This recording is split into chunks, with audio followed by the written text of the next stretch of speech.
ജിലേബി സമൂസ പ്രിയർക്ക് അത്ര രുചിക്കാത്ത ഒരു വാർത്തയിലേക്കാണ് നമ്മൾ ഇനി പോകുന്നത്. പുകവലി പോലെ ആരോഗ്യത്തിന് ഹാനികരമാണെന്ന മുന്നറിയിപ്പ് നൽകി മാത്രം ഇപ്പോൾ വിറ്റാൽ മതി എന്ന നിർദ്ദേശം നൽകിയിരിക്കുകയാണ് കേന്ദ്ര ആരോഗ്യ മന്ത്രാലയം. എന്താണ് കാരണമെന്ന് നോക്കാം. പുകവലി ആരോഗ്യത്തിന് ഹാനികരമെന്ന് ബോർഡുകൾ കാണാറുണ്ട്. അതുപോലെ തന്നെ ഇനി ഷുഗർ ആൻഡ് ഓയിൽ ഹാനികരം എന്നുള്ള മുന്നറിയിപ്പ് ബോർഡുകളാണ് സ്ഥാപിക്കാൻ ഉദ്ദേശിക്കുന്നത്. ആദ്യം എയിംസിലായിരിക്കും. എണ്ണയും കൊഴുപ്പും പഞ്ചസാരയും ഒക്കെ എങ്ങനെ ശരീരത്തെ ബാധിക്കും എന്നത് നമുക്ക് ഒന്ന് പരിശോധിക്കാം. ഡോക്ടർ രാജീവ് ജയദേവൻ പറഞ്ഞുതരും. സാധാരണ നമ്മൾ കഴിക്കുന്ന പല ഭക്ഷണങ്ങളിലും പഞ്ചസാരയുടെയും എണ്ണയുടെയും അമിതമായിട്ടുള്ള അളവ് ഉണ്ടാകും. അത് നമ്മൾ അറിയണമെന്നില്ല. പ്രത്യേകിച്ചും നമ്മൾ വീട്ടിലുണ്ടാക്കുന്ന പലഹാരങ്ങൾ അല്ലെങ്കിൽ പുറത്തു നിന്ന് വാങ്ങിക്കുന്ന പലഹാരങ്ങൾ. എന്നാൽ പാക്കേജ് ചെയ്യുന്ന ഭക്ഷണത്തിൻ്റെ പുറകിൽ ന്യൂട്രീഷൻ ഇൻഫർമേഷൻ എന്ന് പറഞ്ഞ എല്ലാ കാര്യങ്ങളും എഴുതിയിട്ടുണ്ടാകും. പക്ഷേ നമ്മൾ വഴിയരിയിൽ നിന്നും എന്തെങ്കിലും ഒരു സമോസയോ ജിലേബിയോ അതുപോലെയുള്ള മുളക് പൊടിയോ എന്തെങ്കിലും വാങ്ങിച്ചു കഴിഞ്ഞാൽ അത് നല്ല ടേസ്റ്റ് ആണെങ്കിലും നമുക്ക് അതിനുള്ളിൽ എന്തുണ്ട് എന്ന് പ്രത്യേകിച്ച് അറിയാൻ സാധിക്കുകയില്ല. അപ്പോൾ അമിതമായിട്ടുള്ള അളവിൽ എണ്ണ ഉള്ളിൽ ചെല്ലാതിരിക്കാൻ ഉള്ള ഒരു ക്യാമ്പയിനാണിത്. അതുപോലെ തന്നെ ഷുഗറും പഞ്ചസാരയുടെ വകഭേദങ്ങൾ, അതായത് പഞ്ചസാര മാത്രമല്ല ശർക്കര, അങ്ങനെയുള്ള പല ബ്രൗൺ ഷുഗർ, ഇതിലെല്ലാത്തിലും തന്നെ പഞ്ചസാര തന്നെയാണ് അടങ്ങിയിട്ടുള്ളത്. അപ്പോൾ ഇത് ഒരുപാട് അടങ്ങിയിട്ടുള്ള ഭക്ഷണങ്ങൾ ഏതൊക്കെയാണ് എന്ന് കുട്ടിക്കാലം മുതൽ നമ്മൾ അറിഞ്ഞിരിക്കണം എന്നുള്ളതാണ്. ഇതൊന്നും കഴിക്കരുതെന്നല്ല, എന്നാൽ കഴിക്കുമ്പോൾ നമ്മൾ അറിവോടുകൂടി കഴിക്കുകയും പരമാവധി ഇത് കുറയ്ക്കുകയും വേണം എന്നുള്ളതാണ് ഇന്ത്യയിൽ മാത്രമല്ല അന്താരാഷ്ട്ര തലത്തിലുള്ള ആരോഗ്യ നിർദ്ദേശങ്ങൾ. ഇതിൻ്റെ പ്രാധാന്യം എന്ന് പറഞ്ഞു കഴിഞ്ഞാൽ ഇപ്പോൾ കേരളത്തിലെ സ്റ്റാറ്റിസ്റ്റിക്സ് എടുത്തു കഴിഞ്ഞാൽ 50 വയസ്സിന് താഴെയുള്ള സ്ത്രീകളിൽ 3-ൽ 2 പേർക്കും അമിതവണ്ണമുള്ളവരാണ്, പ്രത്യേകിച്ചും ഉദരഭാഗത്ത്, വയറുഭാഗത്ത്. അപ്പോൾ ഇത് ഇപ്പോൾ തന്നെ നമ്മൾ അതിനുള്ള പരിഹാരം കണ്ടെത്തിയില്ലെങ്കിൽ ഇതുമൂലമുണ്ടാകുന്ന ആരോഗ്യ പ്രശ്നങ്ങൾ അത് നേരിടാൻ ബുദ്ധിമുട്ടാണ്, അതിന് ചിലവുണ്ടാവും. അതെല്ലാം നമുക്ക് നേരെയാക്കാൻ സാധിക്കണമെന്നില്ല. അതുകൊണ്ട് ഇത് തടയാനുള്ള എല്ലാ മാർഗ്ഗങ്ങളും എക്സർസൈസ് അടക്കം ആരോഗ്യകരമായിട്ടുള്ള ജീവിതശൈലി കൊണ്ടുവരുന്നതിനോടൊപ്പം ചെയ്യുന്ന ഒരു ക്യാമ്പയിനാണിത്. അമിതമായിട്ടുള്ള ഭക്ഷണം അല്ലെങ്കിൽ അമിതമായിട്ടുള്ള എണ്ണയുടെ അംശം ഉള്ളിൽ ചെന്ന് കഴിഞ്ഞാൽ, എണ്ണയുടെ പ്രശ്നം എന്ന് പറഞ്ഞാൽ അത് കാലറി ഡെൻസ് ആണ്. അതായത് ഒരു പ്രത്യേക വെയിറ്റ് എടുത്തു കഴിഞ്ഞാൽ മറ്റു പദാർത്ഥങ്ങളെ അപേക്ഷിച്ച് ഒരുപാട് കാലറീസ് അതിനകത്തുണ്ട്. എന്ന് വെച്ചാൽ വളരെ പെട്ടെന്ന് വണ്ണം വയ്ക്കാനുള്ള ഒരു പദാർത്ഥം തന്നെയാണ് എണ്ണ. എണ്ണ പാടില്ല എന്നുള്ളതല്ല, എങ്കിലും അത് പരമാവധി കുറച്ച് ഉപയോഗിക്കാനായിട്ടുള്ള ഒരു ക്യാമ്പയിനാണ്. ഈ അവെയർനെസ് അല്ലെങ്കിൽ ഫിറ്റ് ഇന്ത്യ എന്നുള്ള രീതിയിലാണ് ഇതിനെപ്പറ്റി പറഞ്ഞിട്ടുള്ളത്. സ്കൂളുകളിലും മറ്റ് സ്ഥലങ്ങളിലും ഈ ഭക്ഷണ പദാർത്ഥങ്ങൾ വിൽക്കുന്ന സ്ഥലത്തെല്ലാം ഇങ്ങനെയുള്ള ഒരു അവെയർനെസ് ഉണ്ടാക്കുകയാണെങ്കിൽ ഇൻഫോംഡ് ആയിട്ടുള്ള ഡിസിഷൻസ്, അതായത് അറിഞ്ഞുകൊണ്ടുള്ള തീരുമാനങ്ങൾ എടുക്കാൻ എല്ലാവർക്കും ഒരു അവസരം ഉണ്ടാക്കുകയാണ് ഇത് ചെയ്യുന്നത്.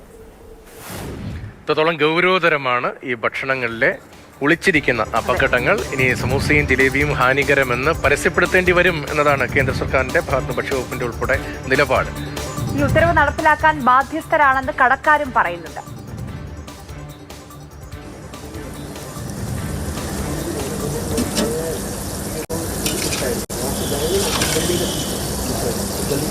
ഡൽഹിയിലെ സാധാരണക്കാർ രാവിലെ ഭക്ഷണം കഴിക്കാൻ ഏറ്റവും കൂടുതൽ ആശ്രയിക്കുന്നത് ചെറുകടികളാണ്. അതായത് നമ്മുടെ സമോസയോ ജിലേബിയോ അതല്ലെങ്കിൽ ബ്രെഡ് പക്കോടയോ ഒക്കെ പോലെയുള്ള ചെറുകടികൾ വളരെ വില കുറവിൽ ലഭിക്കും. അതുകൊണ്ട് തന്നെ സാധാരണക്കാർ ഏറ്റവും കൂടുതൽ അത്തരത്തിലുള്ള ഭക്ഷണങ്ങൾ കഴിക്കാൻ ആഗ്രഹിക്കുന്നുണ്ട്. പോക്കറ്റ് കീറാതെ കഴിക്കാനും പറ്റും. അത്തരത്തിൽ ഒരു കടയാണിത്. ഇവിടെ രാവിലെ ഭക്ഷണത്തിന് വേണ്ട എല്ലാ കാര്യങ്ങളും ലഭിക്കുന്നുണ്ട്. ബ്രെഡ് പക്കോടയുണ്ട്, സമോസയുണ്ട്. ഇവരെല്ലാവരും ലക്ഷ്യം വെക്കുന്നത് സാധാരണക്കാരെയാണ്. പക്ഷേ ഇനി മുതൽ ഇത്തരം ഭക്ഷണങ്ങൾ വിൽക്കുന്ന കടകളാണ് ഈ ഭക്ഷണങ്ങൾ ഹാനികരമാണ് എന്നുള്ള കാര്യം കൂടി, അതായത് അതിൽ ഇത്രത്തോളം ഫാറ്റ് കണ്ടന്റ് ഉണ്ട്, ഷുഗർ കണ്ടന്റ് ഉണ്ട് തുടങ്ങിയിട്ടുള്ള മുന്നറിയിപ്പുകൾ കടകൾക്ക് പുറത്ത് നോട്ടീസായി അടിച്ചു വെക്കണമെന്നുള്ള നിർദ്ദേശം സർക്കാർ ഇപ്പോൾ പുറത്തിറക്കിയിരിക്കുന്നു.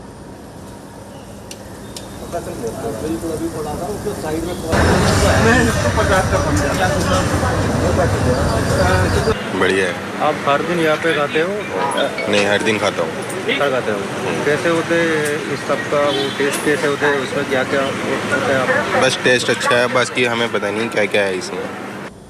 നടപടി വഴിയോരത്ത് ജീവനോപാധി നടത്തിപ്പോകുന്നവരുടെ കച്ചവടത്തെ ഇല്ലാതാക്കുമെന്ന വാദം ഉയരുന്നുണ്ട്. പലഹാരങ്ങളിൽ അടങ്ങിയിരിക്കുന്ന ആരോഗ്യ പ്രശ്നങ്ങളിൽ ജനങ്ങളെ ബോധവൽക്കരിക്കുക എന്ന ലക്ഷ്യമാണ് സർക്കാരിനുള്ളത്. न्यूज़ से पता चला है और इसके लिए सरकार जैसे गाइडलाइन जारी करेगी वैसे ही उसके अकॉर्डिंग हम भी काम करेंगे. सरकार बोलेगी अगर नोटिस चिपकाना तो वो भी हम चिपका के रखेंगे. सारी चीज़ें उनको फॉलो करेंगे. जो सरकार की तरफ से जो भी कंडीशन दी जाएगी उसको फॉलो करेंगे.